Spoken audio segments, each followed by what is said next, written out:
ফুটন্ত গরম দুধে সয়াবিন দিয়ে আজকের পর্বে শেয়ার করব সম্পূর্ণ আনকমন দারুণ স্বাদের একটি রেসিপি।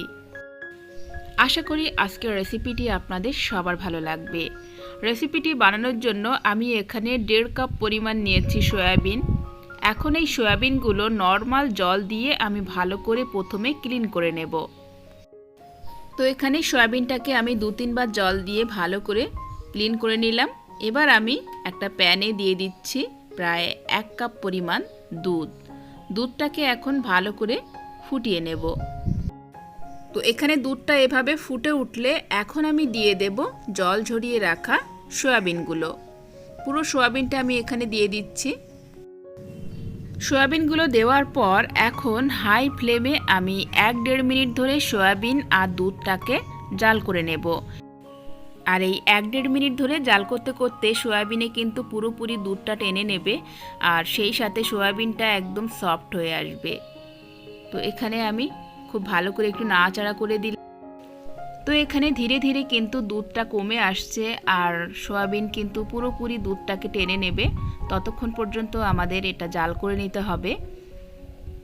তো এখন 1-1.5 মিনিট ধরে আমি সয়াবিনটা জাল করে নিয়েছি। সয়াবিনটা একদম 100% সফট হয়ে গেছে, দুধটাও শুকিয়ে গেছে।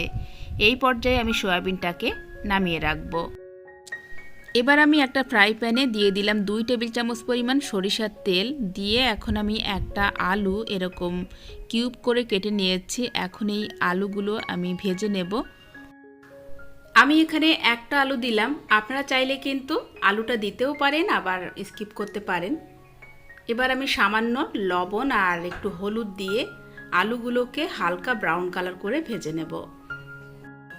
তো এখানে 1-1.5 মিনিট ধরে আমি আলুগুলো ভেজে নিলাম আর এভাবে আলুগুলো ভেজে নিয়েছি। এখন আমি এগুলো তুলে রাখবো। এবার আমি ওই প্যানে দিয়ে দিলাম গোটা দারুচিনি আর এরপর দিয়ে দিচ্ছি একটা পেঁয়াজ কুচি। পেঁয়াজটাকে এখন হালকা ব্রাউন কালার করে ভেজে নেব। তো এভাবে হালকা ভেজে নেওয়ার পর এখন দিয়ে দিচ্ছি 1 টেবিল চামচ পরিমাণ আদা রসুন বাটা দিয়ে ভালো করে এখন মশলাটাকে কষিয়ে নেব। তো এভাবে কষিয়ে নেওয়ার পর এখন আমি দিয়ে দিচ্ছি একটা টমেটো কুচি দিয়ে এখন এই টমেটোই দিয়ে দিচ্ছি স্বাদ মতো লবণ, যাতে টমেটোটা খুব তাড়াতাড়ি সিদ্ধ হয়ে যায়।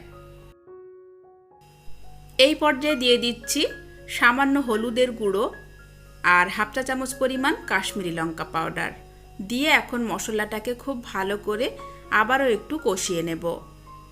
তো এখানে মশলাটাকে আমি 1-1.5 মিনিট ধরে খুব ভালো করে কষিয়ে নিয়েছি। মশলা থেকে তেল ছেড়ে দিয়েছে। এই পর্যায়ে আমি দিয়ে দেব দুধে সিদ্ধ করা সয়াবিন দিয়ে খুব ভালো করে এটা মিশিয়ে নিতে হবে। আর এই পর্যায়ে গ্যাসের ফ্লেম লো টু মিডিয়ামে রেখে আমি সয়াবিনটাকে প্রায় 1 থেকে 2 মিনিট ধরে ভালো করে কষিয়ে নেব। চাইলে আপনারা এই পর্যায়ে একটু জল অ্যাড করতে পারেন। তো এখানে আমি 1-2 মিনিট ধরে সয়াবিনটাকে খুব ভালো করে কষিয়ে নিয়েছি। বেশ একটা মাখো মাখো পর্যায়ে চলে এসেছে। এখন আমি দিয়ে দিচ্ছি আগে থেকে ভেজে রাখা আলুগুলো দিয়ে খুব ভালো করে মিশিয়ে নেব। আর যেহেতু আমি আলুগুলো প্রায় 50% সিদ্ধ করে ভেজে নিয়েছি, তো সেজন্য খুব বেশি জাল করার কিন্তু প্রয়োজন হবে না। তো এখানে সয়াবিনটাকে আমি খুব ভালো করে কষিয়ে নিয়েছি। এখন দিয়ে দিচ্ছি পরিমাণ মতো জল আর আমি এখানে কিন্তু গরম জল ব্যবহার করছি।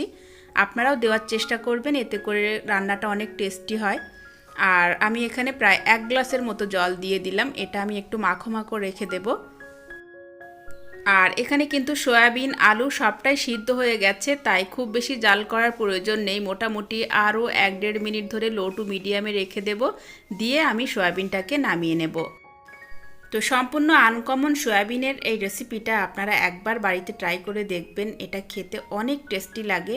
খুব বেশি মশলা না দিলেও কিন্তু এই রেসিপিটা অনেক সুস্বাদু হয় খেতে। নামানোর আগে আমি উপর থেকে একটু চেরা কাঁচা লঙ্কা দিয়ে দিলাম আর একটু দিয়ে দেব গরম মশলা পাউডার। চাইলে আপনারা ধনিয়া পাতা কুচি দিয়ে দিতে পারেন। তো এখানে রান্নাটা কিন্তু একেবারে রেডি হয়ে গেছে। আমি এখন এটা নামিয়ে নেব।